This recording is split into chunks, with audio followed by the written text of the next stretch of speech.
আমাদের আজকের গল্প হাল খাতা, কলমে খুকু ভট্টাচার্য। ও মা, চলো না মা, গোবিন্দ জেঠুর দোকানে।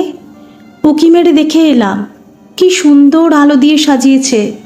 সামনে আবার প্যান্ডেল করে সারি সারি চেয়ার পাতা, কত লোক হাতে মিষ্টির প্যাকেট আর ক্যালেন্ডার নিয়ে বসে শরবত খাচ্ছে।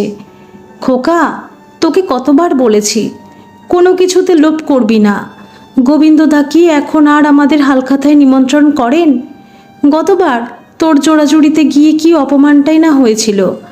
20 টাকা জমা খাতায় লিখতে বললে গোবিন্দদা নিজের মুখেই বললেন ওই টাকা জমা নেওয়া যাবে না, আর তাছাড়া তোমাদের তো এখন আর কোনো খাতাই নেই। তুমি বরঞ্চ খোকাকে এক গ্লাস শরবত খাইয়ে নিয়ে যাও। আমি ভুলিনি রে খোকা, তোর বাবা বেঁচে থাকতে বছরে অন্তত 2-3 খানা করে গয়না গড়িয়ে দিতেন। তখন নিমন্ত্রণ করে কত খাতির যত্ন, মিষ্টির প্যাকেট, ক্যালেন্ডার, শরবত।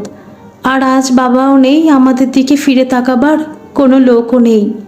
ও মা, এবারে দেখবে আমাদের খাতির যত্ন করবে। এই দেখো, টিফিনের পয়সা বাঁচিয়ে আমি 50 টাকা জমা করেছি। এটা জমা দিলে দেখবে আমাদের মিষ্টির প্যাকেট, ক্যালেন্ডার সব দেবে।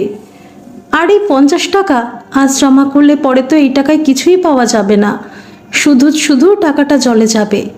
সে যায় যাক, বড় স্বাদ হচ্ছে মা, কতদিন হালখাতা করিনি মা। প্রমীলা কিছুতেই 10 বছরের খোকনকে বোঝাতে পারছেন না যে এবারে গেলেও সেই অপমানিতই হতে হবে। তাও ছেলের মুখের দিকে তাকিয়ে মোটামুটি পরিষ্কার একটা শাড়ি আর খোকনকে জামা প্যান্ট পরিয়ে গোবিন্দ জুয়েলার্সের সামনে গিয়ে দাঁড়ান।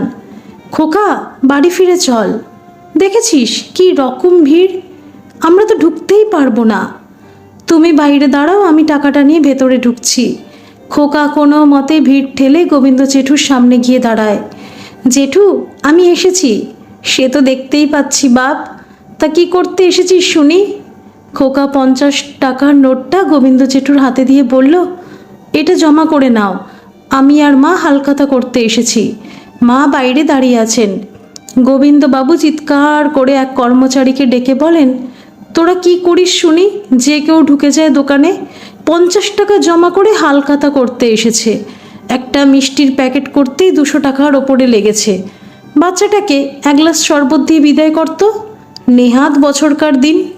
খোকন মাথা নিচু করে দোকান থেকে বেরিয়ে এসে মায়ের আঁচল ধরে বলে, মা তুমি ঠিকই বলছিলে, না এলেই ভালো হতো।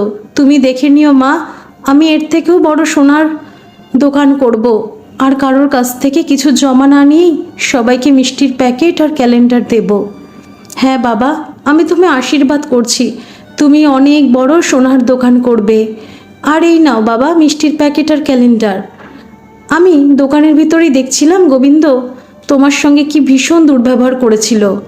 জানো তো বাবা, সারা জীবন সৎ থাকবে, দেখবে সুখ তোমার হাতের মুঠোয় ধরা দেবে। আমি তো তোমাকে চিনি না, আমি তাহলে কেন নেব? তোমার মা আমার মেয়ের মতো, তাহলে আমি তোমার দিদুন হলাম কি না? খোকা মাথা নাড়ে। তাহলে এটা তোমার দিদুন তোমায় দিচ্ছে?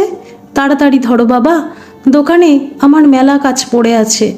খোকনের হাতে মিষ্টির প্যাকেট আর ক্যালেন্ডার দিয়ে ভদ্রমহিলা দোকানে ঢুকে যান। খোকন মায়ের সঙ্গে বেশ আনন্দ মনে বাড়িতে ঢোকে, হাত পা ধুয়ে আগেই মাকে বলে মিষ্টির প্যাকেটটা খুলতে।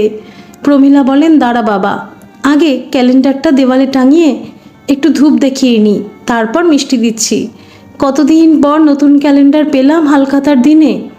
দেওয়ালে ক্যালেন্ডার টাঙিয়ে প্রমীলা হাউ হাউ করে কেঁদে ওঠেন। খোকা ভয় পেয়ে ক্যালেন্ডারের দিকে তাকিয়ে বলে ওঠে, ও মা, এ যে দিদুন মা। কাঁদতে কাঁদতেই প্রমীলা বলেন, গোবিন্দদার মতো এত স্বার্থপর লোভী মানুষ ক্যালেন্ডারখানা কিভাবে এমন করলেন কে জানে। লাল পাড় কোড়া শাড়ি, হাতে শুধু শাখা পলা, গলায় একখানা সরু চেন, শুধু নাক থেকে টানা, নথখানা একেবারে পিঠ ভর্তি, এলো চুলের মাঝখান অবধি গেছে, কপালে চিনয়খানা যেন অভয়দান করছে। শ্যামা মায়ের এমন রূপে প্রমীলার মনের কোনায় কোনায় নুপুরের আওয়াজে আগামীর বেঁচে থাকার রসদও অঙ্কুরিত হচ্ছে। মায়েরা এভাবেই বোধ হয় সন্তানের পাশে থাকেন। ধন্যবাদ সকল বন্ধুরা। এই গল্পটি যদি আপনাদের ভালো লেগে থাকে তাহলে অবশ্যই একটা লাইক করে দেবেন, আর এই চ্যানেলে নতুন হয়ে থাকলে চ্যানেলটিকে সাবস্ক্রাইব করে আমার পাশে থাকবেন, আর পাশে থাকা বেল আইকনটিকে প্রেস করে দেবেন যাতে সমস্ত গল্পের নোটিফিকেশনগুলি সবার প্রথমে আপনাদের কাছে পৌঁছে যায়।